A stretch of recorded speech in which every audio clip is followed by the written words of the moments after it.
အငယ်စလို့ရပါပြီ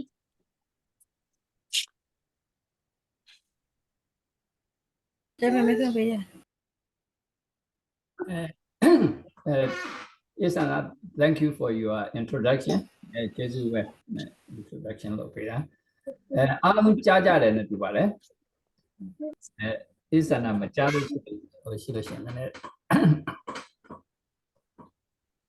မကြားတာလေးနည်းနည်းကြောင်းကြပေးပါဒီနေ့ကျွန်တော်တင်ပြမဲ့ presentation လေးကတော့ very basic ပါ not advanced technology also not on the advanced research ဟောပေါ့အခြေခံအကြောင်းအရာလေးပဲဖြစ်ပါတယ်ဟုတ် technical engineer မဟုတ်တဲ့တခြား civil engineer တွေလည်းနားလည်အောင်တော်တော်လေး simplify လုပ်ထားတဲ့ basic ပဲဖြစ်ပါတယ်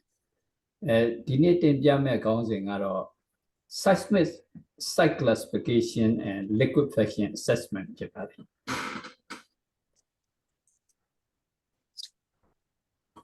ဒီ earthquake ကeconomic losses အများကြီးဖြစ်တယ် earthquake ဖြစ်တိုင်းမှာ earthquake engineering ကတော်တော်လေးကိုတိုးတက်ခဲ့တယ် during the last 3-4 decades ပေါ့လေဒါပေမဲ့ဒီ economic losses တွေက satisfactory standard level ကိုရောက်မသွားဘူး economic losses တွေကဒီချိန်နဲ့ဒီချိန်မှာပိုပြီးများလာတယ်ဒါကြောင့်မို့အဲ့ဒီ economic impact ကို short ချရအောင်ဆိုလို့ရှိရင်ဒီကောင်းမွန်တဲ့ structure တွေငြင်းလင်းကိုဘာပေါ့ resistant လုပ်နိုင်တဲ့ structure တွေတိဆောက်ဖို့နဲ့ဒီတိဆောက်ဖို့အတွက် appropriate design process တွေလိုအပ်တယ် seismic design process တွေ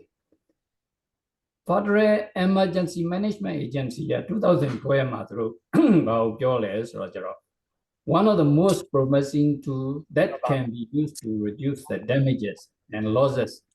resulting from an earthquake or similar disaster is a performance-based seismic design. So, performance-based seismic design ကဒီဆုံးရှုံးမှုတွေ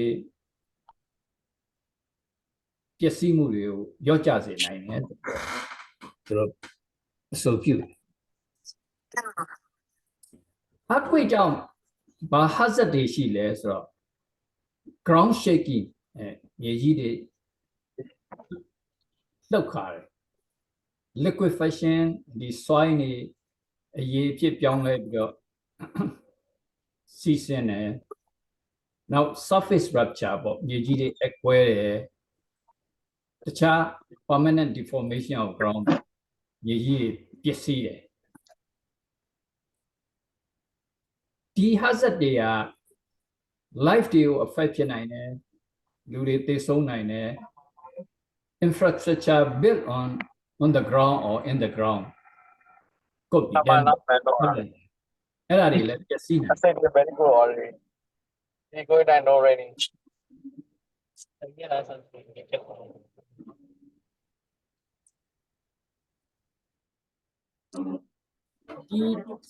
ဒီဇာတ်လေးကဘာကိုပြထားလဲဆိုတော့ 10 most costly earthquakes လွန်ခဲ့တဲ့ half a century ကဖြစ်ခဲ့တာပေါ့နှစ်50အတွင်းမှာဖြစ်ခဲ့တယ်ဒါပေမဲ့တော်တော်များများကလွန်ခဲ့တဲ့အနှစ်20လောက်ကဖြစ်ခဲ့တာဖြစ်တယ်ဆိုတော့ losses တွေက as costly as $300 billion plus so some of them they adjusted to inflation of 2025 it could cost about nearly 500 billion 500 billion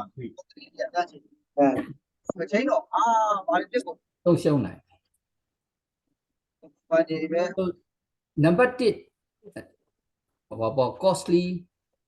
most costly earthquake ကတော့ဂျပန်မှာဖြစ်သွားတဲ့ earthquake ဘာဖြစ်လို့လဲဆိုတော့သူက tsunami followed by tsunami ပေါ့အဲ့ဒါကြောင့်မလို့ tsunami ကြောင့်ပျက်စီးတာတွေလည်းအများကြီးပါဝင်တယ် earthquake also killed the human being. So လူအများဆုံးဟိုသိဆုံးတဲ့ earthquake ကတော့ Haiti မှာ2010မှာဖြစ်တဲ့ Haiti earthquake ဖြစ်တဲ့300,000 plus သိဆုံးတယ်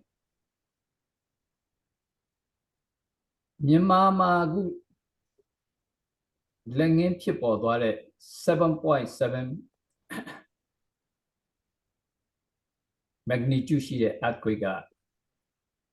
Wikipedia မှာတော့သူက9000ကျော်သိဆုံးတယ်လို့ဆိုထားတယ် Yeah, that's okay. Now လူပေါင်း Okay, that's okay.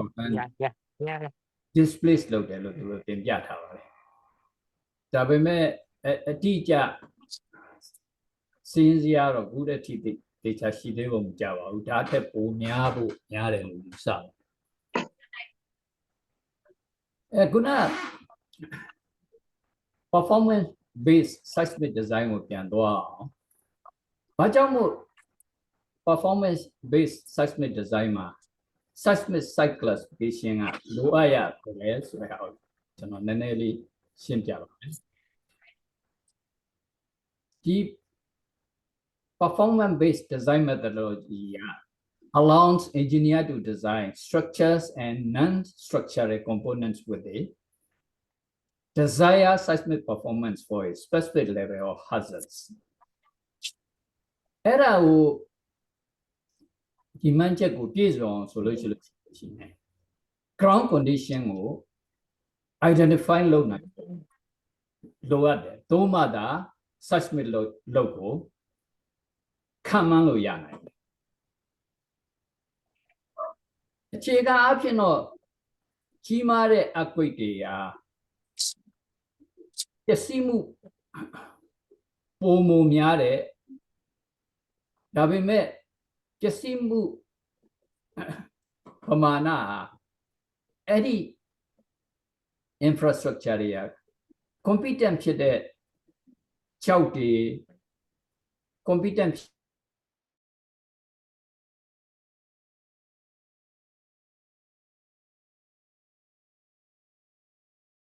Sorry အန်ကယ်ဦးမြင့်ဝင်ဖို့ unmute လေးလုပ်ပြီးပြန်ပြောပေးပါအခုအတန်ကြီးဟွာဖြစ်နေတော့အကုန်လုံးကို mute လုပ်လိုက်ပြီ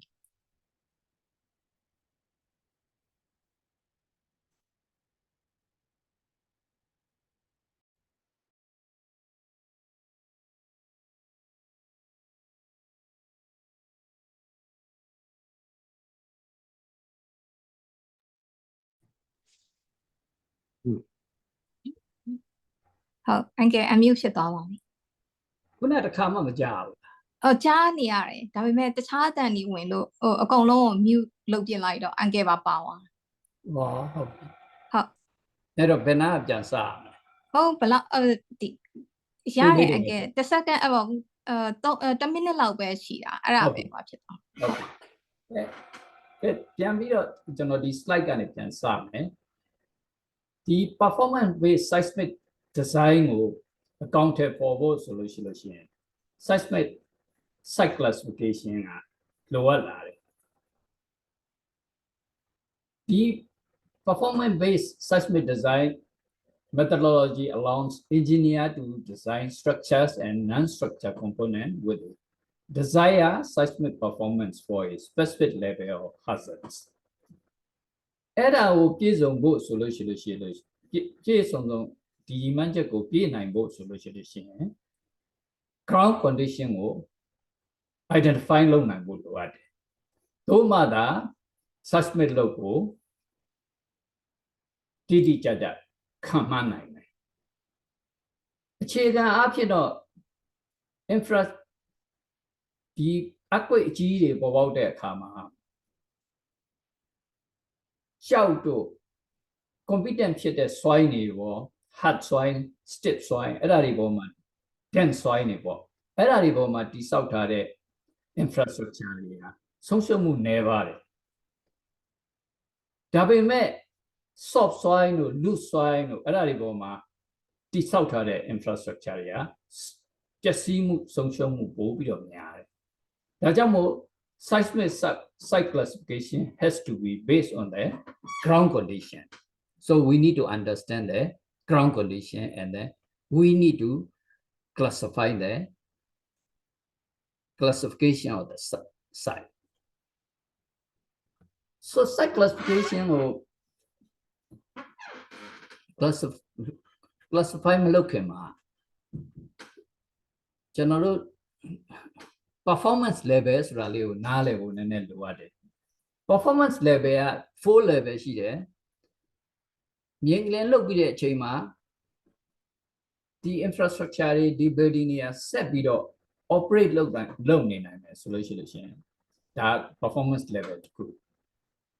တချို့က operate တော့ကောင်းကောင်းမလုပ်နိုင်ဘူးဒါပေမဲ့ immediate occupation ပေါ့ပြန်ပြီးနေထိုင်လို့ရမယ်ဆိုလို့ရှိရင် level တစ်ခုပေါ့နောက်တစ်ခုကပျက်စီးတော့ပျက်စီးသွားတယ်ဒါပေမဲ့ life ကိုမထိခိုက်နိုင်ဘူးလူတွေသေဆုံးမှုမဖြစ်နိုင်ဘူးအဲ့ဒီ risk မရှိဘူးဆိုလို့ရှိရင်ဒီက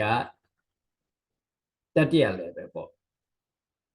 နောက်တစ်ခုကတော့လုံးလုံး collapse ဖြစ်သွားပြီအဲ့ဒီမှာဆက်နေလို့ရှိရင်လူတွေလည်းအနေရှိနိုင်တယ်သေဆုံးနိုင်တယ်အဲ့ဒါကတော့စိုးဆုံးအခြေအနေပေါ့ဒါ performance level ပေါ့နောက်တစ်ခုကဘယ်လောက်ဒီ seismic hazards တွေက how frequently it could occur ပေါ့အဲ့ဒါတစ်ခုကို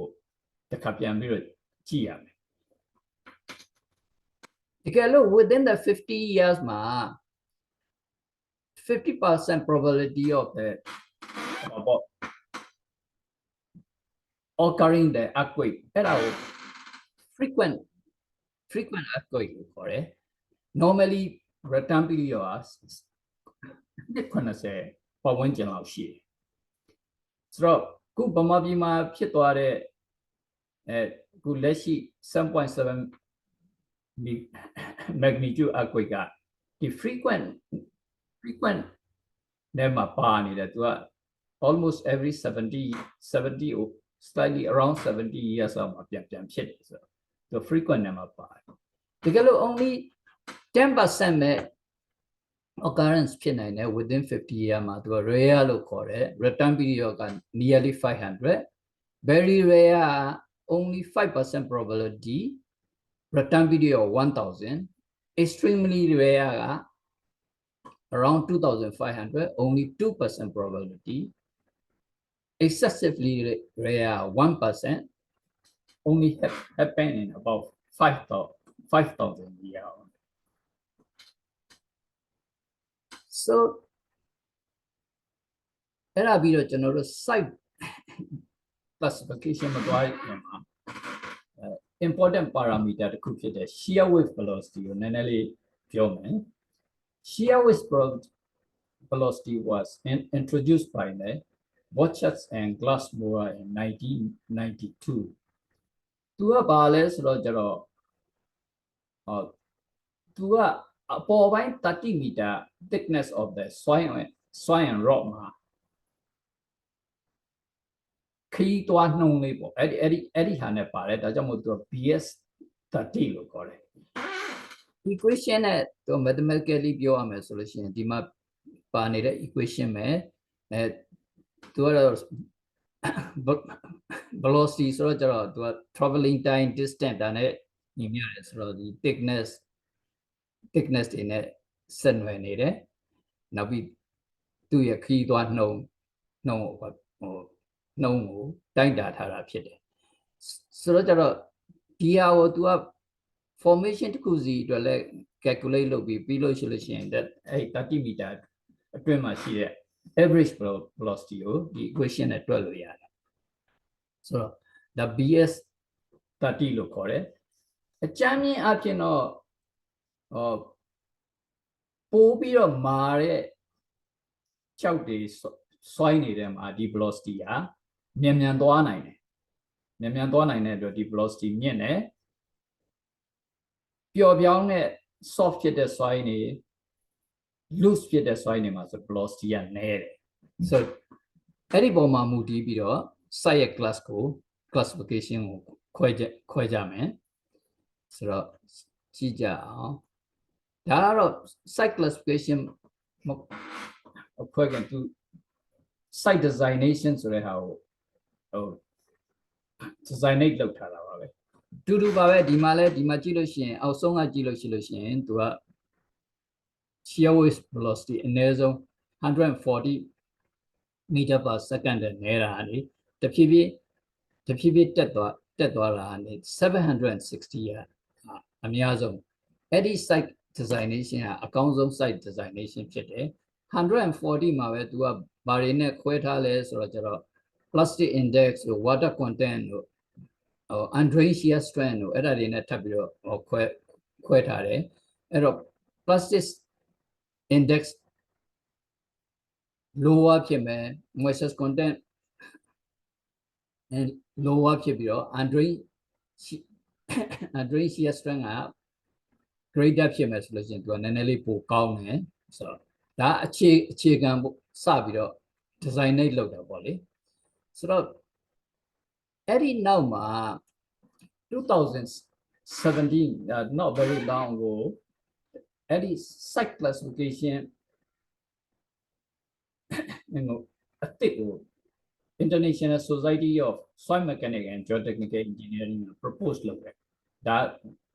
နောက်ထပ်ပြီးတော့နည်းနည်း update လုပ်လိုက်တာပေါ့လေဆိုတော့အဲ့ဒီ update လုပ်လိုက်တဲ့အဲမှာလေသူကအခြေခံအဖြစ်တော့ shear wave velocity ပေါ်မှာမူတည်ပြီးတော့180 meter per second နဲ့နဲလို့ရှိရင် soft soil special soil ကတော့ very bad soil ပေါ့တခြား parameter တွေပါလာတယ် undrained shear strength တို့organic content တို့ဒါတွေပါလာပြီးတော့အဲ့ဒါကို just special soil ပေါ့အဲ့ဒါအဆိုးဆုံး soil condition ပေါ့ဆိုတော့ class အပြင်6ခုခွဲထားတယ် A to F ပေါ့ဆိုတော့ A ကတော့အကောင်းဆုံးပေါ့ raw ပေါ်မှာသူကshear wave velocity က800တဲ့ပို့ပြီးတော့မြင့်နိုင်တဲ့အနေအထားမျိုးအဲ့ဒါပေါ့ဒါသူတို့ချက်ပြီး propose လုပ်တဲ့ဟာပေါ့ဒါကတော့ latest ပါအဲ့ဒီရှေ့မှာလည်းသူကရှိထားနေပြီသားပါဒါပေမဲ့ဒါကနောက်ဆုံးထပ်ပြီးတော့2017က propose လုပ်တယ်ဆိုတော့အဲ့ဒီတူပဲနိုင်ငံတွေတော်တော်များများက site classification တွေ basically အဲ့တော့ပေါ့ shear wave velocity ပေါ်မှာအခြေခံပြီးတော့သူက site classification တွေသူတို့ develop လုပ်ထားတယ်ဆိုတော့ America 2010 တုန်းကသူတို့ ASC ကလုပ်တယ်တူတူပါပဲဒီမှာလဲ A to F 6 classification ရှိတယ် E ကအနည်းဆုံး180သူမှလဲ special soil ဆိုပြီးတော့သူက F class ရှိတယ် hard rock ကတော့ greater than 1500တော်တော်ကိုသူကမြင့်သွားတယ်တခြားclassification တွေလည်းသူကနည်းနည်းလေးပုံပြီးတော့မြင့်တဲ့ shear wave velocity ကို class A မှာသုံးထားတယ် Eurocode ပေါ့ Eurocode 8 Eurocode ဆိုတာ early 2000 လောက်ကပေါ်တာပေါ့လေ early 2000 between 5 to 7 လောက်ကပေါ်တာသူကလည်းA to E got very similar to the American, but A to a rod-like geological formation of your shear wave velocity mananely nere. Now F go to a S1 and S2 so to a tuck where they are mostly on the plastic index body. So now be the site classification you G like location whatပို့ပြီးတော့ economicဖြစ်တဲ့ site investigation တို့ဘာလို့ဟိုနဲ့ site ကို classify လုပ်နိုင်အောင် America မှာရော Europe မှာရောသူက very commonly used ဖြစ်တဲ့ site investigation ပေါ့ standard penetration test နဲ့ classify လုပ်တာပါလာတယ် mostly for the granular soil and then also for cohesive soil and If it's for village Andreas when classifying လောက်တာပါလာတယ် likewise euro code လည်းဒီလိုပဲ standard penetration test SPT နဲ့လောက်တာရယ် Andreas when နဲ့လောက်တာရယ်အဲ့ဒီလိုပဲပါလာတယ် now one of the famous code ကတော့ Central America Chilean code ဖြစ်တယ်ဒီလည်းဒီလိုပဲ cyclus 6ခုပါပဲ A to F ပဲသူ့မှာနည်းနည်းလေးထူးခြားလာတာသူက for the rock ကိုသူက RQD နဲ့ unconfined compressive strength ကိုထည့်ပြီးဆိုတော့စဉ်းစားလာတယ် so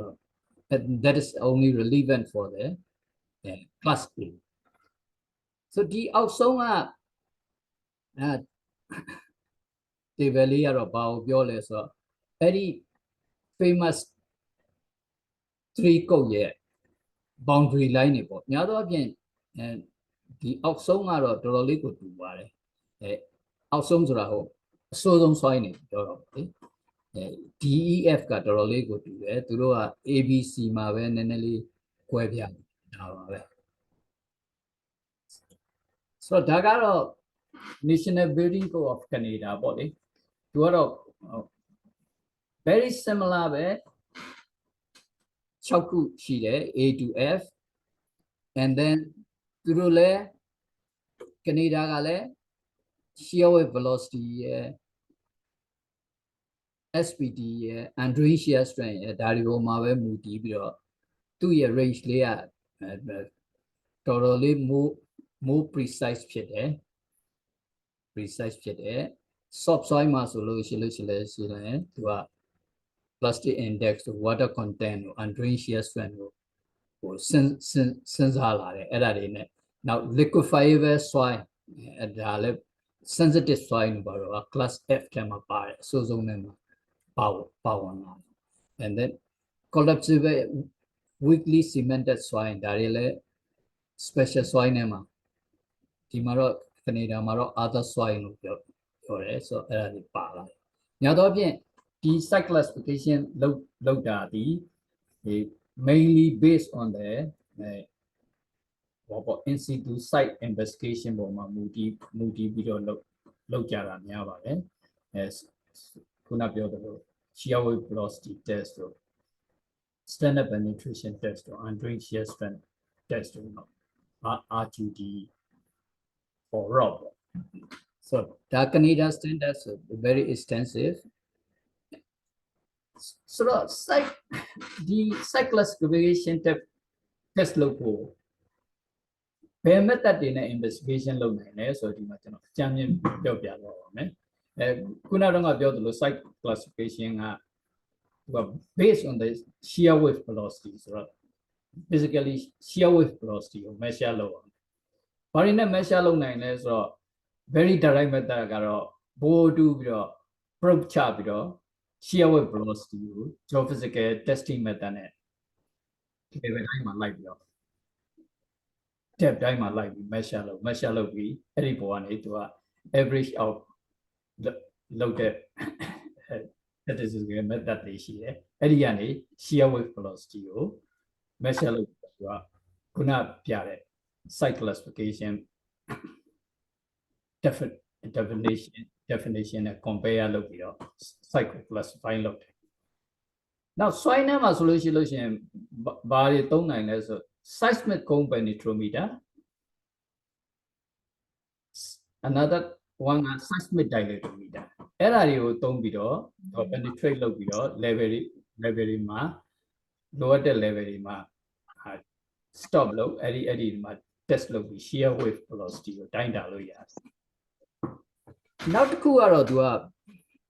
ဘိုးကိုလည်းမတူဘူး penetration လည်းမလုပ်ဘူး surface မှာပဲသူက geophone တွေ install လုပ်ပြီးတော့သူက multi channel analysis of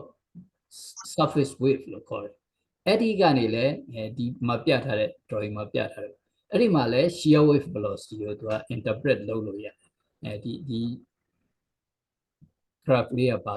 ပြလဲဆိုတော့အဲ့ဒီကနေ interpret လုပ်ထားတဲ့ shear wave velocity အဲ့ဒီကနေ shear wave velocity ပေါ်မှာမူတည်ပြီးတော့ you can classify the cyclist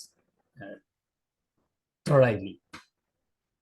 so ဒါကတော့အဲ့လိုပေါ့ CBD ဆိုတော့ခုန seismic cone penetrometer နဲ့ dilatometer ကနေတိုင်းတာထားတဲ့ shear wave velocity တွေပေါ့သူတို့ very closely match now indirect method တွေ method တချို့ကတော့တခုကတော့ခုနကျွန်တော်တင်ပြခဲ့တဲ့အတိုင်း SPD နဲ့သူက site classification ကိုလုပ်လို့ရတယ်လုပ်လို့ရတဲ့အတွက် standard penetration test ပေါ့လေ hammer drop လုပ်ပြီးတော့ split swan နဲ့ drive လုပ်ပြီးတော့ number of blow count အဲ့ဒီကနေသူက site SPD number and value တွေရမယ်အဲ့ဒီကနေသူက site class လုပ်နိုင်တယ်နောက်တစ်ခုကတော့ soft soil တွေမှာfree base shear equipment ကို insert လုပ်ပြီးတော့အဲ့ဒီကနေ undrain shear strength ကို measure လုပ်ပြီးအဲ့ undrain shear strength ပေါ့ so ဒါ undrain shear strength value undisturbed value ပေါ့အဲ့ဒီကနေခုနပြတဲ့ table ထဲမှာပြတယ်လို့ shear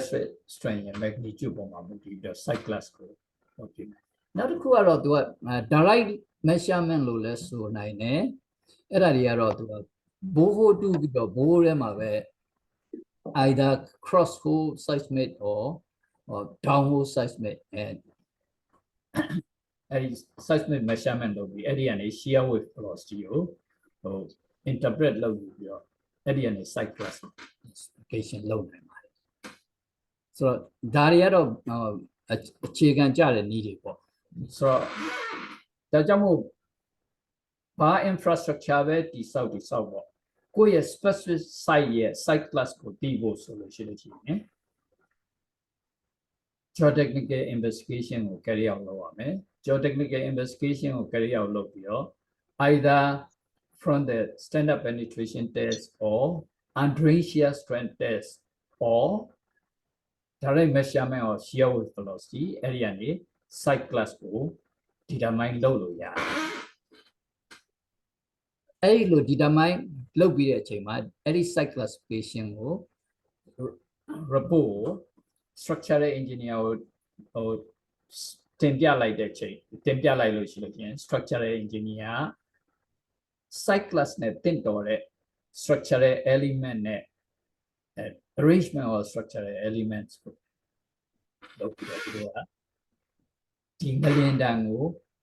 ခံနိုင်မဲ့ infrastructure တွေကိုသူတို့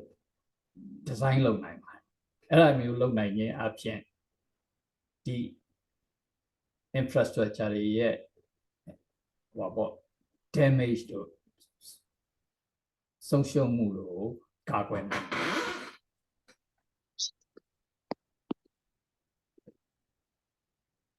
ဒါပြီးရင်ကျွန်တော်ဆက်ပြီးတော့တင်ပြမှာတော့ liquefaction ပဲဖြစ်ပါတယ် liquefaction ဆိုတဲ့ဟာကိုမပြောခင်မှာဟို soil ရဲ့ strength လေးကိုနည်းနည်း very basic လေးပေါ့ effective stress theory ပေါ့ geotechnical engineer တွေတော်တော်များများနားလည်ပါတယ် effective stress ဆိုတာကတော့တကယ်ကဒီမှာ effective stress sigma dash ပြထားတယ်သူက total stress minus pore pressure ပေါ့အဲ့ဒါ effective stress ဆိုတော့အဲ့ဒီမှာကြည့်လိုက်လို့ရှိရင် pore pressure ဆိုတဲ့ဟာပါနေတယ် pore pressure ဆိုတာပါနေတဲ့အတွက်ဒီ soil ထဲမှာ soil ရဲ့ pore စီထဲမှာရေရှိနေရတယ်ဆိုတော့အဲ့ဒီရေရှိနေတဲ့ soil မှာ pore pressure ကဒီ total stress နဲ့ equal ဖြစ်အောင်တက်သွားတယ်တူတူဖြစ်သွားမယ်ဆိုလို့ရှိရင်total stress က10ဆိုလို့ရှိရင် pore pressure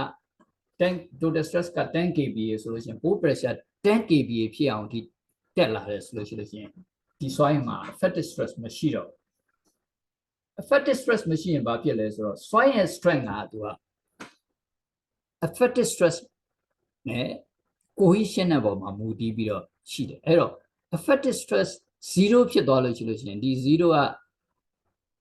ဒီ tangent phi နဲ့ multiply လုပ်လိုက်ရင်ဒီကောင်0ဖြစ်သွားလို့ရှိရင်သူ့မှာ cohesion လေးပဲကျန်တော့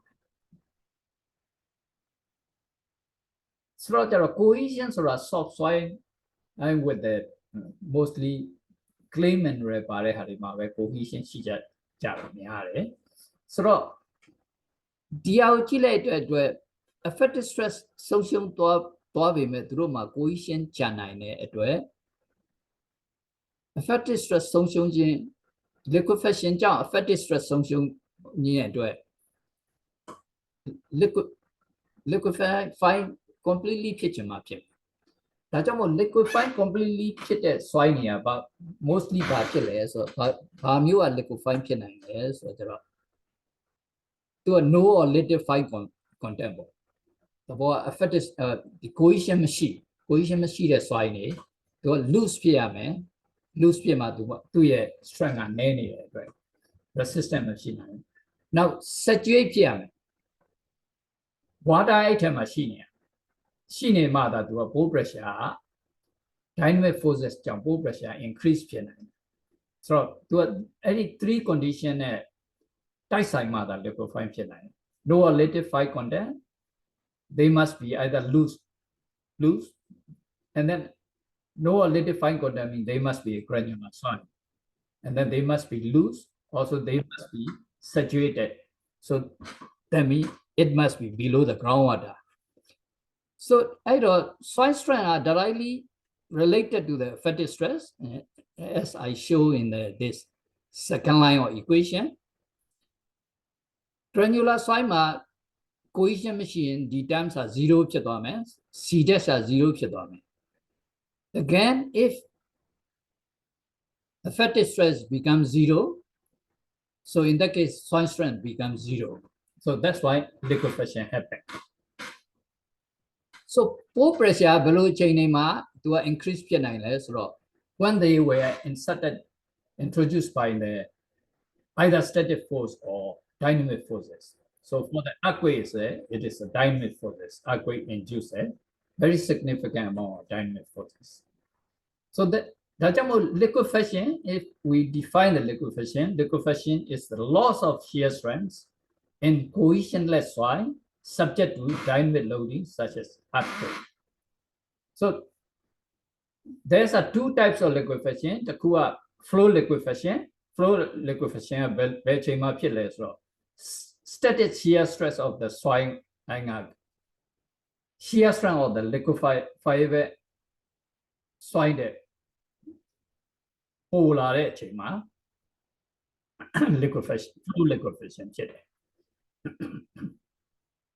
seismic mobility ကတော့ဘယ်ချိန်မှာဖြစ်လဲဆိုတော့ static shear stresses in the soil are slightly less than the liquefied shear stress ဒါပေမဲ့ static နဲ့ dynamic နှစ်ခုပေါင်း stress က greater than liquefied shear stress ဆိုလို့ရှိရင်ဒါ cyclic mobility ဖြစ်တယ်ဆိုတော့ခုနကတော့ကျွန်တော်ပထမဒုတိယ slide မှာပြောပြခဲ့တဲ့ seismic hazard တွေထဲမှာသူတို့မြေကြီးတွေအကွဲတာတို့ ground shape ဖြစ်တာလို့ဆိုတော့ ground shape ဖြစ်လို့ရှိရင်တော့ structural element တွေ infrastructure structural element တွေကိုလှုပ်ခါတဲ့အတွက်ဒါတွေကပျက်စီးသွားတယ်ဒါပေမဲ့ liquefaction ကြတော့ ground shape ဖြစ်တဲ့အတွက်အဲ့ဒီ structural element တွေကအဲ့ဒီ shaking ရဲ့ resistance ကိုခံနိုင်ပေမဲ့အဆောက်အဦကြီးတစ်ခုလုံးကိုမြေကြီးတွေကိုကျွံကျသွားနိုင်တယ်။ဘာဖြစ်လို့လဲဆိုတော့သူ build လုပ်ထားတဲ့ ground က liquefy ဖြစ်သွားတယ်။အရေလိုဖြစ်သွားပြီးတော့သူက strength မရှိတော့တဲ့အဲ့ထက်မှလုံးလုံးကြီးစင့်ဝင်သွားနိုင်တယ်။အဲ့ဒါ liquefaction ရဲ့ effect ပဲ။ဒါကတော့သူကဒီ infrastructure structural element ကိုဘယ်လောက်earthquake ကိုခံနိုင်အောင်လှုပ်ထား underlying soil က liquefy ဖြစ်မယ်ဆိုလို့ရှိရင်တော့ဒီအဆောက်အဦတစ်ခုလုံးကတခြား structural element တွေတစ်ခုမှမပျက်စီးပေမဲ့ building ကြီးတစ်ခုလုံးမြုပ်သွားတယ်ဆိုတော့ one of the example is Sky Hotel or something like that is in Mandalay I believe the building was just sink into the ground that is because of the liquefaction So several types of liquefaction induced failure are landslide and the slope the fail ဖြစ်သွားနိုင်တယ် bearing capacity failure of building foundation bearing failure ဖြစ်သွားမယ်အဲ့တော့ဆောင်းသွားမယ် bearing failure ဖြစ်မယ် sinking of the entire building. Now underground buried structure because they can become floated and because the soil become like liquid. Those are the liquefactions. So editor liquefaction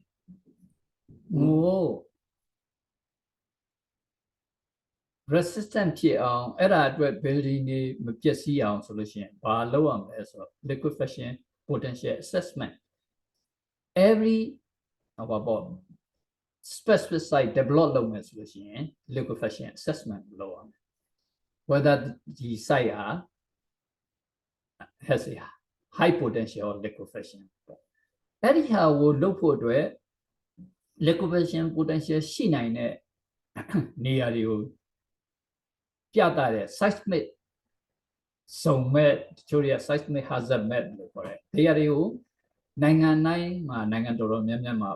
ဖော်ထုတ်ထားတယ်။ဆိုတော့ဒီဟာတွေကိုဖော်ထုတ်တဲ့အခါမှာလည်းဘာပေါ်မှာမူတည်ပြီးတော့သူကဖော်ထုတ်ထားတာလဲဆိုတော့peak horizontal acceleration ဒီ earthquake ဖြစ်ပေါ်လာတဲ့အချိန်မှာဘယ်လောက် peak horizontal acceleration ပေါ့အဲ့ဒီအရှိန်ပေါ့လေအမြင့်ဆုံးအရှိန်ဘယ်လောက်ထိတက်နိုင်လဲဆိုတဲ့ဟာပုံမှာမူတည်ပြီးတော့ဒီ map တွေကိုပေါ်ပြထားတယ်ဥပမာဆိုလို့ရှိရင်အမေရိကတိုက်မှာဆိုလို့ရှိရင် California state ဟာသူက 0.4g acceleration ရှိတယ် acceleration peak horizontal acceleration normally presented as a multiplication of the gravity body so ဒီဟာမှာ 0.4g တောင်ရှိတယ်ဆိုတော့သူကအမြင့်ဆုံးတခြားနေရာတွေမှာဆိုလို့ရှိရင်တချို့နေရာတွေမှာလုံးမရှိဘူးဆိုတော့ဒီနေရာတွေမှာအကွိတ်မရှိနိုင်ဘူးအပြာနုရောင်နဲ့ပြထားတဲ့နေရာတွေမှာအကွိတ်ဖြစ်လဲသူကတိတ်ဘော acceleration မြင့်တဲ့ vibration မဖြစ်နိုင်ဘူး forces will be very low and then ဒီမှာ green zone နေဆိုလို့ရှိရင်ဒီလိုပဲ very very low less than 0.1 ဆိုတော့ဒါ seismic zone map ပေါ့ဒါမျိုး map ဟာဗမာပြည်မှာလည်းရှိတယ်ဒီကဗမာပြည်က2012တုန်းကမြန်မာ earthquake committee ကထုတ်ထားတဲ့ဟာပေါ့ဒီအနီးပြထားတဲ့ဟာဆိုလို့ရှိရင် Skyfort တောက်လျှောက်မှာ peak acceleration quite high ဒီမှာလည်းတရား2015မှာဒေါက်တာဦးသိန်းနဲ့အဖွဲ့က publish လုပ်တာဒီမှာလည်းအညီကြီး Skyfort တောက်လျှောက်မှာနဲ့ချင်းတောင်နာလို့ပြောတယ် seismic so seismic hazard material based on the peak acceleration ပေါ်မှာမူတည်ပြီးတော့ပျက်စီးဆုံးရှုံးမှုတွေအနည်းအများဖြစ်နိုင်ဆိုတော့ဘယ်လို peak acceleration ကိုရနိုင်လဲဆိုရအောင်ကျွန်တော်တို့ဒီမှာ liquefaction assessment မလုပ်ခင်မှာဒီမလုပ်ခင်မှာကြည့်ကြ liquefaction assessment လုပ်ဖို့ပထမဦးဆုံးငါတော့ you have to carry out the site verification for each specific infrastructure so every structure line will ground investigation 30 meter depth အထိလောက်ရမယ်ခုန shear wave velocity သူတို့ average လောက်တော့ top 30 meter ပေါ့ဆိုတော့ဒီမှာကြည့်လို့ရှိရင် peak acceleration ကဘာပေါ်မှာမူတည်လဲဆိုတော့ဒီ A substrate max သူကလည်းဒီ gravity နဲ့ပဲဖော်ပြတာပေါ့လေဆိုတော့အဲ့ဒါကသူက magnitude များလာလေဒီ acceleration ကများလေပဲ mw ကတော့ဒါ earthquake magnitude ဒါပေမဲ့ဒီမှာ minus sign ရှိတယ်ဆိုတော့သူကဘာပြန် deduct လုပ်သွားလဲဆိုတော့ r value နဲ့ deduct လုပ်သွားတယ်ဒီ r value က distance နဲ့ depth နဲ့ so ဒါဘာကိုပြလဲဆိုတော့ distant ဝေးလာလေဒီ acceleration ကညော့သွားလေ depth of the epicenter က greater ဖြစ်လေဒီ acceleration ကညော့သွားတယ် so magnitude များရင် acceleration များတယ် distance ဝေးသွားရင်ဒါညော့သွားမယ် epicenter greater depth မှာဆိုလို့ရှိရင်သူကဒီ acceleration နဲ့တယ်ဆိုတော့ဒီမှာဆိုလို့ရှိရင် distance and versus speed acceleration ဆိုတော့ distance ဝေးသွားလေသူရဲ့ acceleration ကတဖြည်းဖြည်းနည်းလာတယ်ပဲ for the different magnitude ပြတယ်ဆိုတော့ကျတော့အဲ့ဒီတော့ epicenter တိမ်နေကြောင့်ဖြစ်တဲ့ earthquake တွေကသူ acceleration ပိုမြင့်တယ် so the example of the recent earthquake in Myanmar ပေါ့လေဆိုတော့ကျတော့ epicenter နဲ့တအားနီးတယ်ဥပမာကိုဆိုလို့ရှိရင်စကိုင်းတို့ဘာလို့တအားပျက်စီးတယ်တအားနီးတယ်အဲ့ဒါတွေမှာ acceleration ကပိုများတယ်ဆိုတော့ magnitude ကတော့နောက်တစ်ခုပေါ့ magnitude များလေပို့ပြီးတော့ acceleration များတယ်ဆိုတော့ကျတော့ the coefficient assessment ကိုလုပ်ဖို့ဒီပထမ site investigation လုပ်ရမယ်နောက်တစ်ခုကကိုကဒီ liquefaction potential ကိုတွက်မယ်ဆိုလို့ရှိရင်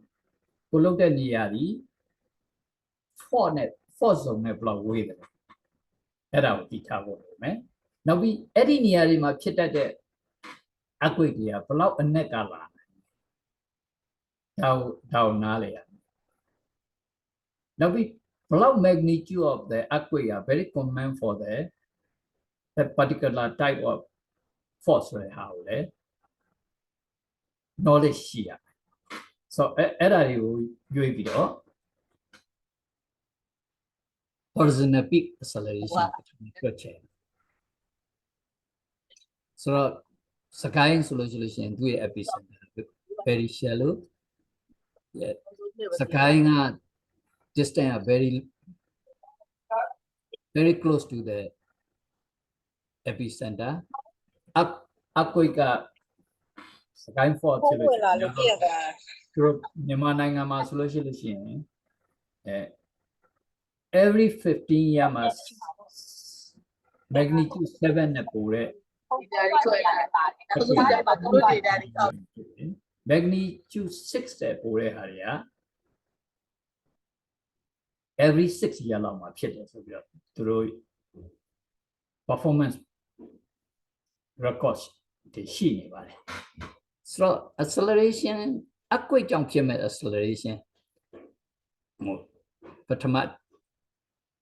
တွက်ချက်မယ်ဒါ estimated magnitude ပေါ့လေတွက်တဲ့အခါမှာ cyclic ratio of earthquake ကိုပြီးရင်ပြန်ပြီးတော့တွက်ရမယ်ဒီ acceleration ကိုရတဲ့အခါမှာဆိုတော့ဒါကတော့ basically mainly on acceleration ပေါ့ gravity တို့ဘာလို့ same ပဲ effective stress တို့ dead stress တို့ဘာလို့ depends on the depth you are calculated ပေါ့လေဆိုတော့အဲ့ဒီ30 meter ပြောမှာ every meter or every type of the soil you got to calculate the cyclic stress ratio caused by the earthquake. So after you have obtained the peak horizontal acceleration, you can calculate the cyclic stress ratio caused by the earthquake. So at the map, stress reduction factors. Stress သူက depth များလာတဲ့ည stress ကနေဟောပေါ် reduction factor များသွားတယ်ဆိုတော့အဲ့ stress reduction factor ကိုလည်းဒီမှာထည့်သုံးရမယ်ဒီမှာ table graph လေးပြထားတယ်အဲ့ဒီကနေ stress reduction factor ကိုplug out လုပ်ရမယ်အဲ့ဒီကနေသူက cyclic stress ratio caused by the assume earthquake yeah now the thing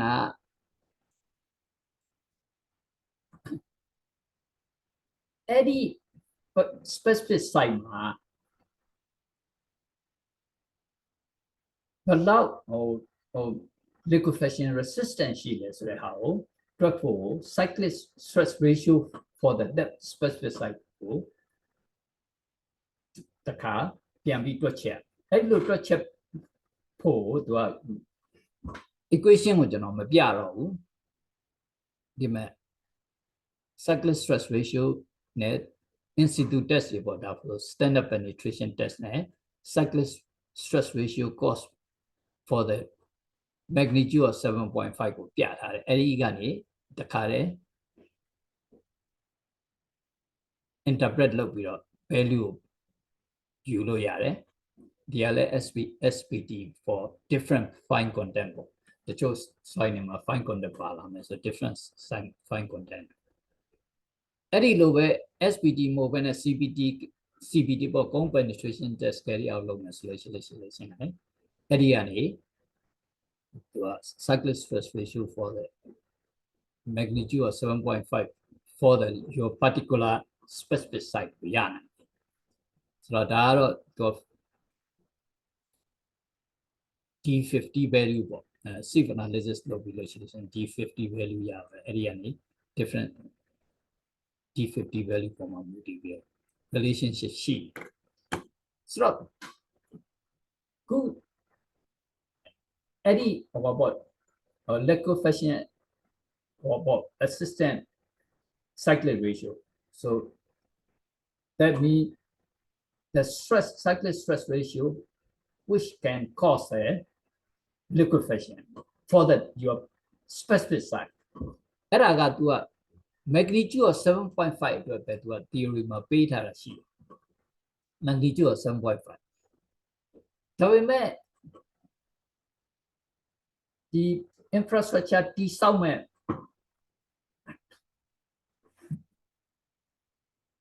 နေရာက magnitude 7.5 တဲ့ပိုတဲ့8ဖြစ်မယ်9ဖြစ်မယ်ဆိုတော့အဲ့ဒါတွေအတွက်ကာကွယ်နိုင်ဖို့အဲ့ဒီ potential ကိုသိဖို့လိုတယ်ဆိုလို့ရှိရင်ဒီမှာရှိပါတယ်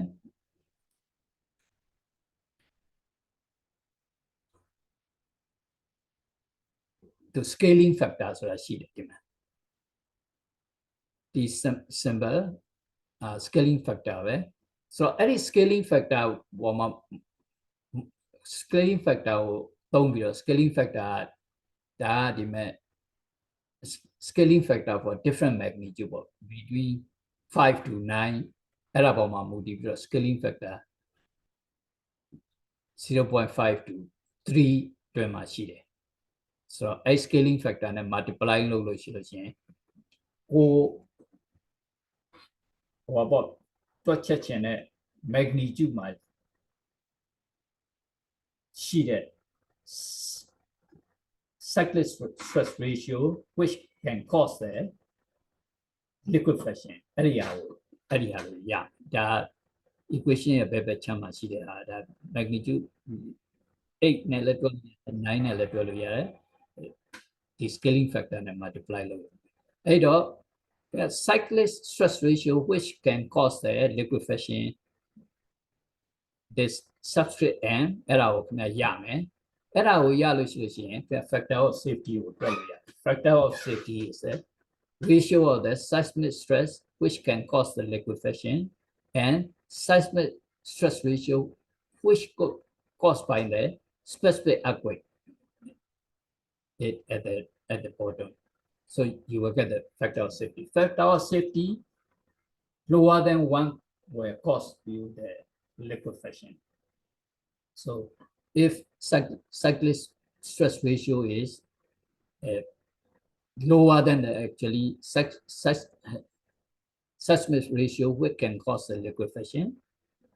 you will get the factor of safety lower than 1. So if lower than 1, it will cause the liquefaction. And I would every individual formation, most likely every meter you got to calculate and assess the liquefaction potential. So theoretically, to play safe, factor of safety is usually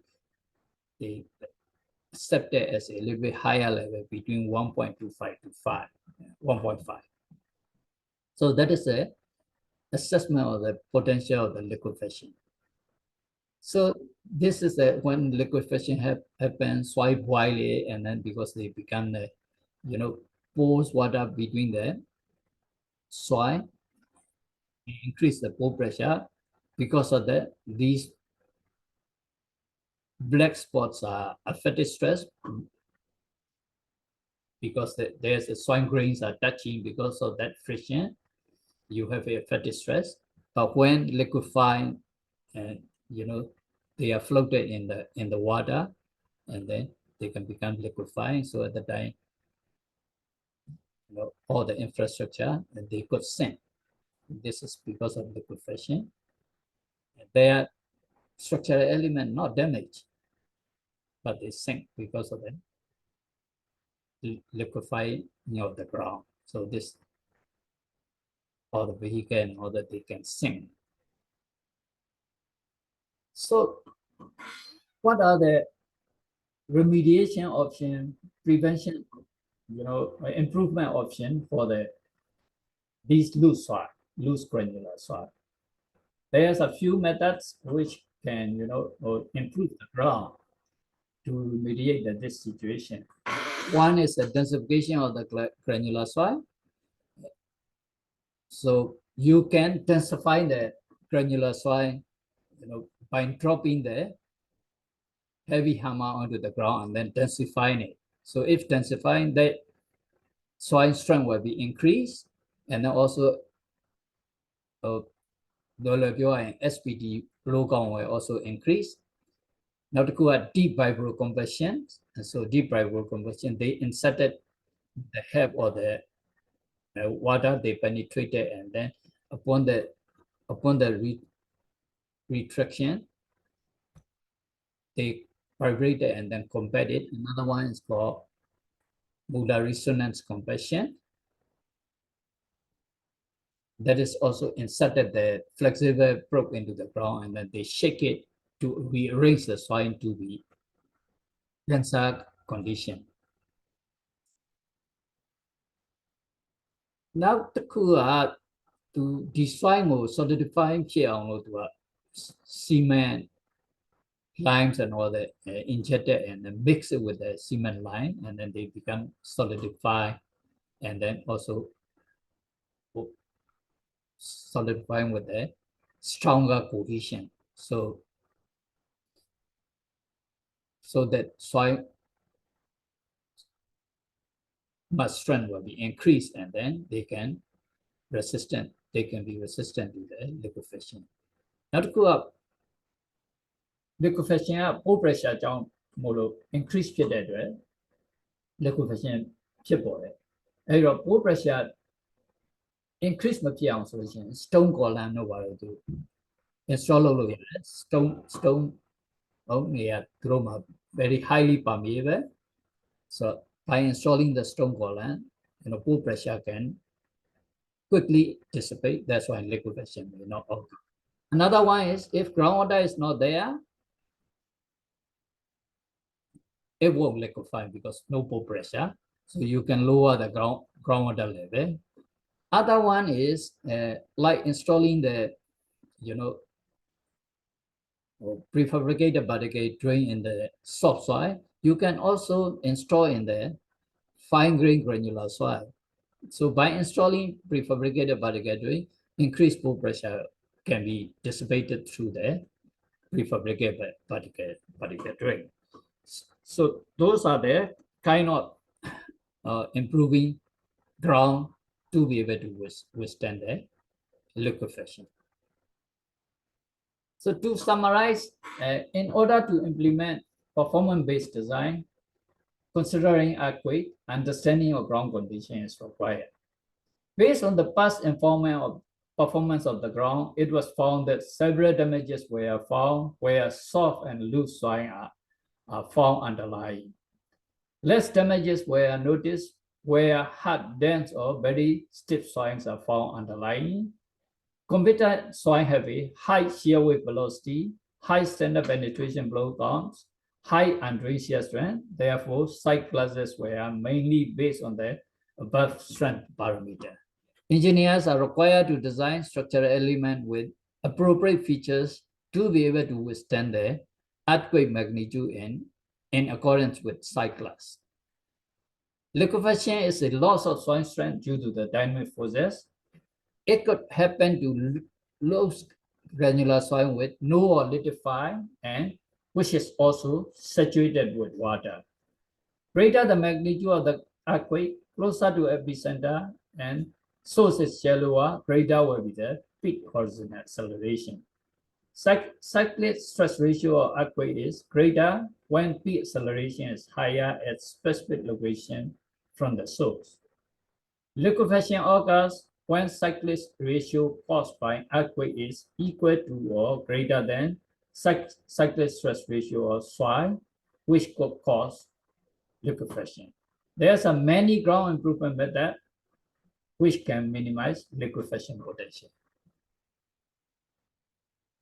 Thank you for participation. If you have any question, you can email to me at the email described below. Thank you very much for your attention. Okay, ကျေးဇူးပါအန်ကယ်အန်ကယ်မေးခွန်းတချို့ဖြေပေးလို့ရမလားမသိဘူးမေးချင်တယ်လို့ရှိတယ် limited number of questions I can answer. I have another appointment at 8:30, so I may have to leave about 8:15, something like that. Yeah. So Okay. အဲ့တော့15မိနစ်အန်ကယ်ကိုမေးလို့ရပြီ ဟုတ်ပါပြီ ဟုတ်ကဲ့ဟုတ်အခုပေါ့နော်အန်ကယ်ဦးမြင့်ဝင်းပေါ်တင်ပြခဲ့တဲ့ဟာနဲ့ပတ်သက်ပြီးတော့မေးခွန်းများမေးချင်တာရှိရင်လက်ထောင်ပေးပါလက်ထောင်တဲ့ပေါ့မူတည်ပြီးတော့နာမည်ခေါ်ပေးပါမယ်နော်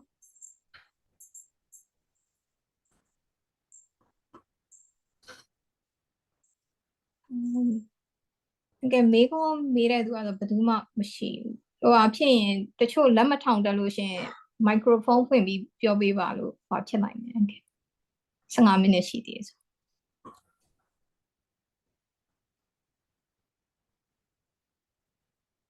Okay. ကဲမေးခွန်းမေးချင်တာများရှိလို့ရှိရင်မိုက်ခရိုဖုန်းဖွင့်ပြီးတော့မေးပေးပါရှင်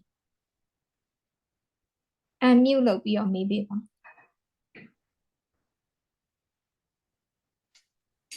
Hello မ ဟုတ်ကဲ့ ဟုတ်ကဲ့ဟို6စုကြောပါရှင်အတန်ကြားရလားမသိဘူး ကြားရပါတယ်ကြားရပါတယ် ဟုတ်ကဲ့ရှင်ဆရာဟိုလေတမီးကအခုဟို structure ကို MSc ကိုTaiwan NTU မှာတက်နေရပါဆရာ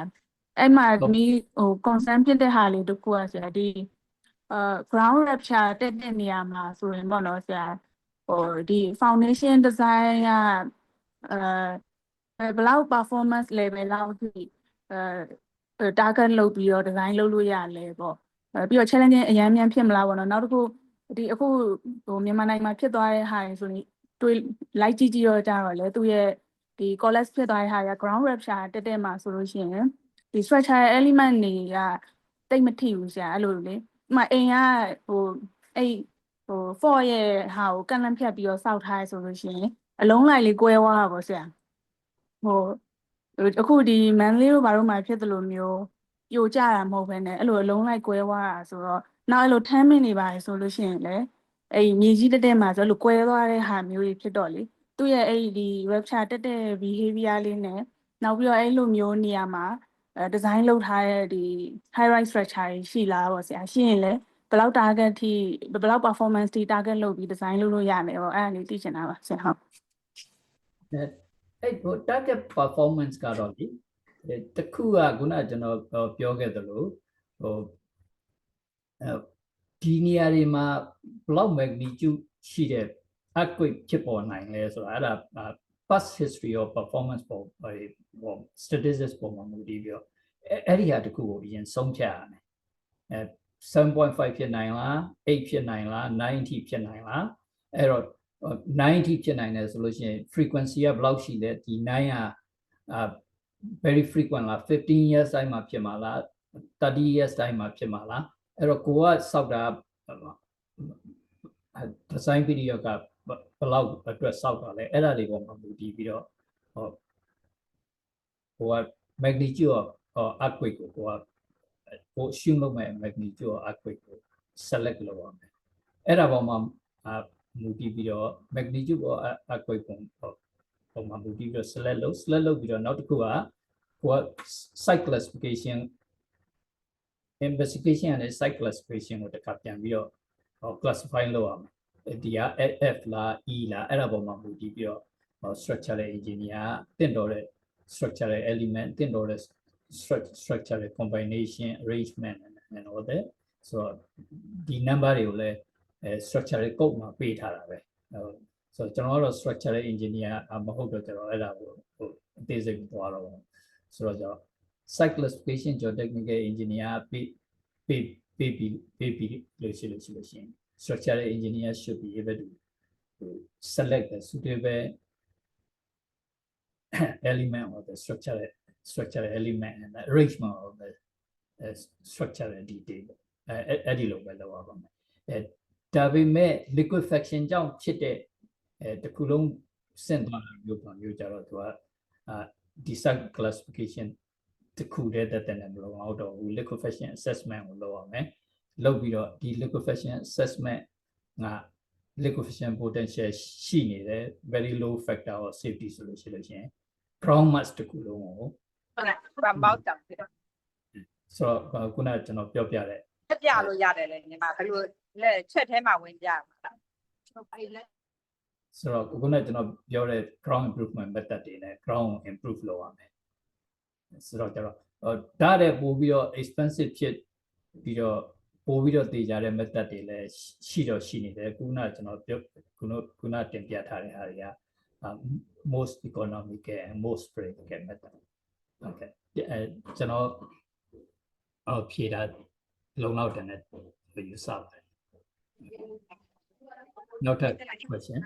ဟုတ်ကဲ့ဆရာဟုတ်ကျေးဇူးပါဆရာဟိုသမီးဒီ knowledge အနေနဲ့သိချင်တာကြတော့ဆရာဒီလေဟိုဒီ fault line နားမှာအဲ့လိုမျိုးစောက်ထားတဲ့လို structure တွေဒီ foundation တွေရှိလားပေါ့ဆရာအဲ့တခြားနိုင်ငံတွေမှာပေါ့လေဟုတ်လက်ရှိပါတယ်ဆိုတော့ဟိုဒီကလေဟို fault ရဲ့ဟိုပေါ့dimension အကြီးအသေးကိုဘာညာသူ့ရဲ့ type of the fault တွေဘာတွေပေါ်မှာမူတည်ပြီးတော့နိုင်ငံခြားမှာလည်းရှိတယ်ဗမာပြည်မှာလည်းရှိတယ်ဗမာပြည်မှာလည်းရှိတာပဲဗမာပြည်မှာလည်း dam တွေအများကြီးပဲ fault line မှာစောက်တာဆိုတော့ဒါပေမဲ့တစ်ခုကတော့အဲ assessment တွေလိုအပ်တယ်နောက်တစ်ခုကတော့improvement တွေလိုအပ်တယ်ပေါ့တချို့ fault သေးတွေပါတယ်ဆိုလို့ဒီ fault တွေကိုသူတို့ grouting လုပ်ပြီးတော့fill up လုပ်သွားတာတို့ဗာမျိုးဒါတွေလည်းရှိတာပဲအကြီးအသေးပေါ်မှာမူတည်စကိုင်း fault လို့ဟာမျိုးကြီးကြတော့လေ too big and ဆက်ပြီးလိုက်ပါ hello yes ရှင်းလေးတစ်ခုတော့မေးတယ်လို့ပါရှင်ဟုတ်ကဲ့အမကခဏလေးစောင့်ပါနော်ပထမတစ်ယောက်ကလေလက်ထောင်ထားတာရှိရနော်လန်ကိုအရင်လေးပေးမေးလိုက်ပါနော်ရပါတယ်ရှင်ဟုတ်ကျေးဇူးပါဟုတ်နော်လန်ဟုတ်ကဲ့ဘယ်ဆောင်မေးလို့ရပါပြီဟုတ်ကဲ့ကျေးဇူးပါခင်ဗျာဟုတ်ဆရာကြီးဟိုအခုလိုမျိုးရှင်းပြပေးရတဲ့ကျေးဇူးအများကြီးတင်ပါတယ်ပေါ့နော်ဟိုကျွန်တော်ကတော့ Nolan မှာဟိုကျွန်တော်လက်ရှိရတဲ့ UK မှာပေါ့နော် retrofit assessor အနေနဲ့ဟိုလုပ်နေပါတယ်အခုကျွန်တော်မေးချင်တဲ့မေးခွန်းကဆရာကြီးကျွန်တော်တို့အခု retrofitting တွေကအကုန်လုံးကလုပ်နေကြပြီပေါ့နော်မြန်မာနိုင်ငံမှာအဲ့တော့ retrofitting ကိုအများစုကလုပ်တဲ့အခါမှာ super structure ကိုအများစုကလုပ်ကြတယ်ပေါ့နော် foundation တော့မှသိလို့ရကောင်းမှမသိပဲနဲ့မလုပ်ကြဘူးအဲ့ခါမှာဟိုကျွန်တော်တို့မလုပ်နဲ့လို့လည်းတားလို့မရဘူးပေါ့နော်အဲ့လိုမျိုးလုပ်နေကြတဲ့အခါမှာကျွန်တော်သိချင်တာကဒီ liquefaction အတွက်ပဲဖြစ်ဖြစ်ပေါ့နော်ဒီ settlement တွေအတွက်ပဲဖြစ်ဖြစ်ပေါ့နော်အပေါ်က super structure retrofitting ကိုအရင်လုပ်ပြီးတဲ့အခါမှာဒီဟာကိုနောက်မှပြန်လုပ်မယ်ဆိုရင်ရနိုင်လားပေါ့နော်အဲ့ဒါလေးဟိုသိချင်တာပါဆရာနည်းနည်းလေးဆွေးနွေးပြပါအောင်ဆရာ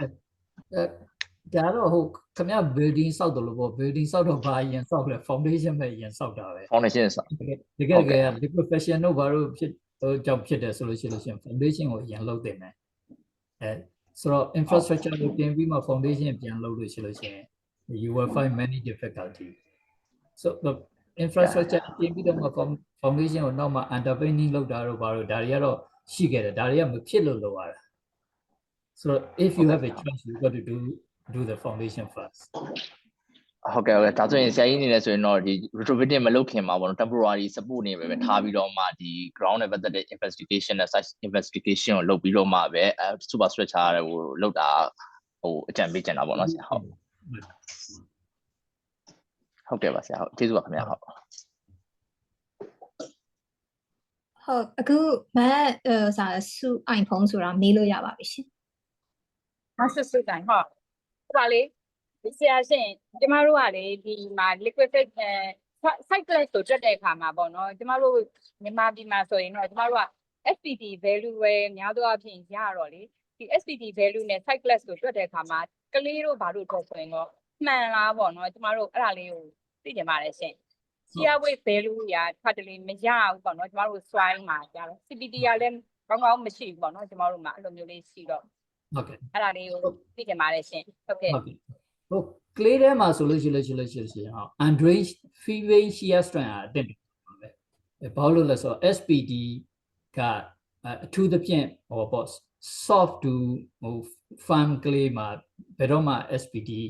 value ကောင်းကောင်းမရဘူးဘာဖြစ်လို့လဲဆိုတော့ SPD ရိုက်တဲ့အချိန်မှာ you generate the excess pore pressure အဲ့ဒါကြောင့်မလို့ blow ကောင်းရတဲ့ဟာအမှားယွန်းမဲ့ဖြစ်နေဖို့များတယ်အဲ့ဒါကြောင့်မလို့ဟို soft to firm clay မှာ SPD နဲ့ assess လုပ်ဖို့ကလုံးဝမသင့်တော့ဘူးဟို undrained facial test ပဲ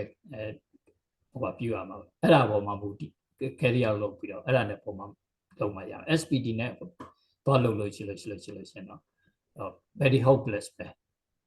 ဒါပေမဲ့ hard clay တို့ very stiff clay ဆိုလို့ရှင်တော့ SPD ပေါ်မှာအတန်တဲ့ဟိုမိပြုလို့ရပါတယ် soft to firm clay ဟုတ်ကဲ့ပါဆရာကျေးဇူးတင်ပါတယ်ရှင်ဟိုကျမတို့ကလေအဲ့လိုတွက်တဲ့အခါမှာဥပမာ SPD နဲ့တွက်တယ်ဆိုရင်ပေ100တွက်တယ်ဆိုရင်အဲ့ဒီမှာကလေးရလည်းပါတယ်ဆက်ရလည်းပါတယ်အဲ့လိုမျိုးပေါ့ဒီဟာတွေဖြစ်နေတဲ့ကာလမျိုးကြရင်တော့အခုကြရင်ကျမတို့က SPD ပဲပြရ SPD နဲ့ပဲတွက်လိုက်တာမျိုးဆိုရင်တော့ဒီ cycles မှာနည်းနည်းအခက်အခဲရှိနေတာပေါ့နော်ဆရာဟုတ်ကဲ့ အဲ့ဒါကတော့ဟိုလေaverage SPD ကိုယူလို့မရဘူးသူက formation တစ်ခုစီအတွက် type of or soil တစ်မျိုးစီအတွက်တတ်စီတွေ့ရမယ်ဒါကြောင့်မလို့ SPD ကသူကevery half a meter or every meter တိုင်းမှာ SPD carry out ပြီးတော့ every formation အတွက်တွေ့ရမယ် certain formation you may not experience liquefaction certain formation could experience a liquefaction but cycles also or you got to there is a method to statically calculate the average SPD there I look at carry out low okay ဟုတ်ကဲ့ကျေးဇူးပါရှင်ကျမတို့ကတော့ပိုင် foundation တွေအတွက်တာများတာပေါ့ရှင် ဟုတ်နောက်တစ်ယောက်ကလေဟိုဆော့တော့ကတော့ PE ဆိုတာမသိတွေ့တယ်ဒါပေမဲ့အခုအဲ့ဒီဟာမတွေ့တော့လက်ထောင်ထားတာကိုလှမျိုးအောင်ဆိုပြီးလက်ထောင်ထားတယ်ကိုလှမျိုးအောင်မေးပေးလို့ရပါပြီ ဟုတ်ရပါတယ်ခင်ဗျကျွန်တော်ကလေဆရာဝါလေးတခုသိချင်တာအကြောင်းတွေမှာကျွန်တော်တို့ thesis လုပ်တဲ့ခါကျတော့ဒီ SPD ကနေရလာတဲ့ဒီ bearing capacity ရှိတာပေါ့လေSPD ကနေတော့မှရလာတဲ့ TSF 10 per square feet တခုရှိတယ်ပြီးတော့ကျွန်တော်တို့ခုနပြောတဲ့ UU ပေါ့ unconsolidated and drain ကနေရလာတဲ့ C5 value ကိုအခြေခံပြီးတော့မှကျွန်တော်တို့ Dazaki တို့ Maria Hall တို့ Hansen တို့ပေါ့လေအဲ့လိုမျိုးနဲ့တွက်လို့ရတဲ့ bearing capacity ရှိတယ်ပေါ့အဲ့တော့ကျွန်တော်တို့ bearing capacity တွက်တဲ့ equation နဲ့တွက်လို့ရတဲ့ bearing capacity ရှိတယ်free ထဲမှာရလာတဲ့ SPD value ရှိတယ်ပေါ့အဲ့ဒီတန်ဖိုး6ခုကိုနှိုင်းရှင်းလိုက်တိုင်းလေ SPD ရတဲ့တန်ဖိုးကဟိုနည်းနေတတ်တာပေါ့နော်အဲ့တော့အဲ့ဒီခါဒါတွေနဲ့ပတ်သက်ပြီးတော့မှဒီဘယ် equation နဲ့တွက်လို့ရတဲ့ bearing capacity ကိုယူတာကောင်းတာလားဒါမှမဟုတ် SPD ကိုပဲဟိုယူတာကောင်းတာလားပေါ့ဒီဟာနဲ့ပတ်သက်ပြီးဒီအတွေ့အကြုံလေးဆရာသိချင်လို့ပါခင်ဗျ SPD ကတော့ဟို very rough value ပဲလေနောက်ပြီး SPD မှာဟိုကျွန်တော်စာအုပ်တော့ရှိပါတယ် geotechnical ground investigation ဆိုတော့အဲ့ဒီမှာ SPD အတွက် session တစ်ခုပါတယ်ဟိုနည်းနည်းခင်ဗျဟိုအဲ့ဒီဟာ assess ရှိလို့ရှိရင်အဲ့မှာနည်းနည်းဖတ်ကြည့် SPD မှာမှားသွားနိုင်တဲ့ဟာတွေအများကြီးရှိတယ်အများကြီးရှိတာက तू က SPD ကခင်ဗျ energy block transfer လုပ်တယ်ခင်ဗျhammer ရိုက်လိုက်တဲ့နေရာကနေခင်ဗျ test လုပ်တဲ့နေရာဒီ energy block transfer ဖြစ်တယ်နောက် borehole size ဆိုဘာလို့ရှိမယ် groundwater level တို့ဘာလို့ရှိမယ်ဆိုတော့ factor တွေအများကြီးရှိတယ် SPD ကိုထိခိုက်နိုင်တာဆိုတော့ကျတော့ဟို N60 value ဆိုတာ energy transfer ratio N60 အဲ့ဒါ standard ဖြစ်တယ်အဲ့ဒီဟာရဖို့အတွက်ကို correction လုပ်ရတာတွေအများကြီးပဲအဲ့လိုခင်ဗျ correction လို့ခင်ဗျမှာ parameter မရှိရင်အဲ့ဒီဟာတွေက standard ကနေ deviate ဖြစ်သွားလို့ရှိရင်ခင်ဗျ standard penetration test ဆိုတာမရနိုင်ဘူးဆိုတော့တော်တော်များများဟို developed country တွေမှာတောင်မှ SPD value တွေက very very ဆိုတော့ကျတော့ SPD value ကိုဟိုအခြေခံပြီးတော့bearing capacity အတွက်ဒါဒီ very rough ပဲဖြစ်တယ်ဆိုတော့တိတိကျကျရဖို့အင်မတန်ခဲရမှာ ဟုတ်ဆရာကျေးဇူးတင်ပါတယ်ခင်ဗျာအဲ့ဒီ SPD နဲ့ကျွန်တော်တို့ယူလို့ရှိရင်များသောအားဖြင့် battery capacity ကရန်နေတော့လေတချို့ကျတော့ဒီ SPD ကိုမယူဘဲနဲ့ကျွန်တော်တို့ဒီ SD ပေါ့နော် soil type ကို D တို့ဘာတို့ကျွန်တော်တို့ဟို soil မဆန်းပဲနဲ့တချို့ဆိုရင်ဒီ soil test တန်ဖိုးကို assume ယူတာတွေလည်းဒီ manly ဘက်မှာရှိတာပေါ့လေကျွန်တော်တို့မသိရင် SD ထားဆိုတော့ sign type ကို sign class ကို general ယူလိုက်တဲ့ဟာတွေရှိတာပေါ့လေအဲ့တော့ဒီဟာတွေဆိုလို့ရှိရင်တော့ကျွန်တော်တို့က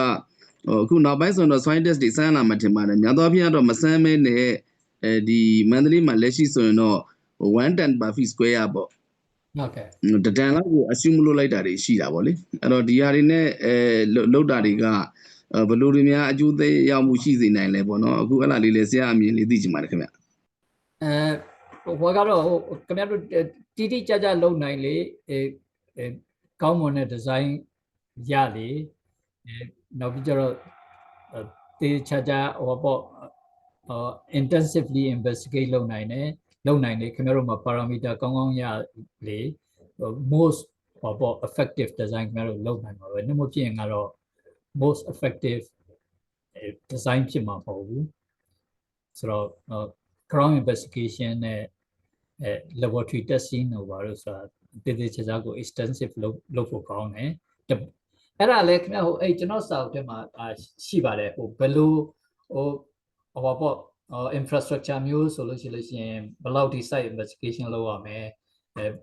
ဘယ်လို type of soil မျိုးဆိုလို့ရှိရင်ဘယ်လောက် degree ရှိတဲ့ site investigation category တွေရှိတယ် A B C D ဆိုပြီးတော့အဲ့ဒါတွေပေါ့ infrastructure ရဲ့ block complex ဖြစ်တယ်လဲ ground block complex ဖြစ်တယ်လဲ value block ရှိလဲဒါတွေပေါ်မှာမူတည်ပြီးတော့ဘယ်ဟာဆိုလို့ရှိရင် class A investigation ဘယ်ဟာဆို class B investigation ဆိုတော့အဲ့ south လေးနည်းနည်းဟိုရှာပြီးဖတ်ကြည့်ပါနော်ဟုတ်အဲ့ဒါဟုတ်ကဲ့ပါဆရာကျေးဇူးတင်ပါတယ်ခင်ဗျ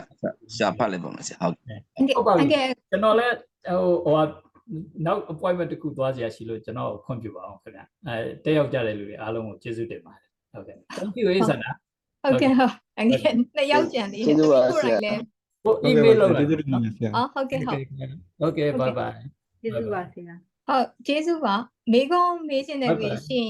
အဲ presentation file ကိုပို့ပေးပါမယ် presentation file ရဲ့နောက်ဆုံးမှာအန်ကယ်ဦးမြင့်ဝင်းဘိုရဲ့ email ရှိပါတယ်သူ့ကိုဒါရိုက် email ပို့ပြီးတော့မေးပေးပါနော်ခုနကတော့သူပြောတဲ့စာအုပ်အညွှန်းတွေကိုလည်းသိချင်တယ်ဆိုလို့ရှိရင်ဒါရိုက် email ပို့ပြီးတော့မေးလို့ရပါတယ်အခုဒီဟာ recorded စာပေါ့လေ technical talk ဖြစ်တဲ့အတွက်ကြောင့်မို့လို့ဒီ zone link လေးကိုလည်း share ပေးမယ်ပေါ့နော်ဒီကျမတို့ NABE 2024@gmail.com ကိုတော့ email လေးနဲ့ request လုပ်ပေးပါဟိုဒီ presentation file ရော recorded link ကိုပို့ပေးပါမယ်เนาะကျေးဇူးပါဟုတ်ကျေးဇူးတင်ပါတယ်